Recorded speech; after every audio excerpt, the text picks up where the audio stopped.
Hi అండి. ఈ మధ్య ఊకే నాకు భోజీ తినాలన్న ఫీలింగ్ బాగా వస్తుందనమాట.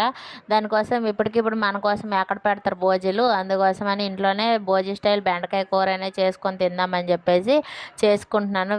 ఎండలైనా కూడా పర్లేదులే, ఒక్క రోజుకి డీప్ ఫ్రై చేసుకుందాం బెండకాయ కర్రీ అని చెప్పేసి 2 స్పూన్ల కార్న్‌ఫ్లోర్, 2 స్పూన్ల బియ్యపు పిండి, 1 స్పూన్ శనగపిండి, పసుపు, కారం, మసాలా, ఇంకా ఉప్పు ఏసేసి పిండి బాగా కలుపుకొని అందులో బెండకాయ ముక్కలకి బాగా పట్టించాను. కొంచెం నీళ్ళు కొంచెం చిలకరించుకుంటూ కొంచెం ఇట్లా బెండకాయ ముక్కలకు పట్టేలాగా కలుపుకోవాలి. తర్వాత అవి పక్కకు పెట్టుకొని మనం పల్లీలు, ఇంకా ఇక్కడ ఎల్లిపాయలు, కరివేపాకులు డీప్ ఫ్రై చేసుకున్నాను. మీరు కావాలంటే జీడిపప్పు కూడా డీప్ ఫ్రై చేసుకొని ఇట్లా వేసుకోవచ్చు. ఇట్లా పక్కకు పెట్టేసి దీంట్లో కొంచెం సాల్ట్ యాడ్ చేసి పక్కకు పెట్టుకున్నాను. పెట్టేసుకొని బెండకాయ ముక్కలని డీప్ ఫ్రై చేసుకుంటే మనకి కర్రీ అయితే రెడీ అయిపోతుంది అనమాట. సూపర్ యమ్మీ వచ్చింది. ఫంక్షన్ స్టైల్లో బాగా వచ్చిందనమాట. మంచిగా రసం వేసుకొని వేడివేడి అన్నంలో రసం వేసుకొని తిని ఎంజాయ్ చేసాము. నా వీడియో కనుక నచ్చితే లైక్ చేయండి. Bye bye.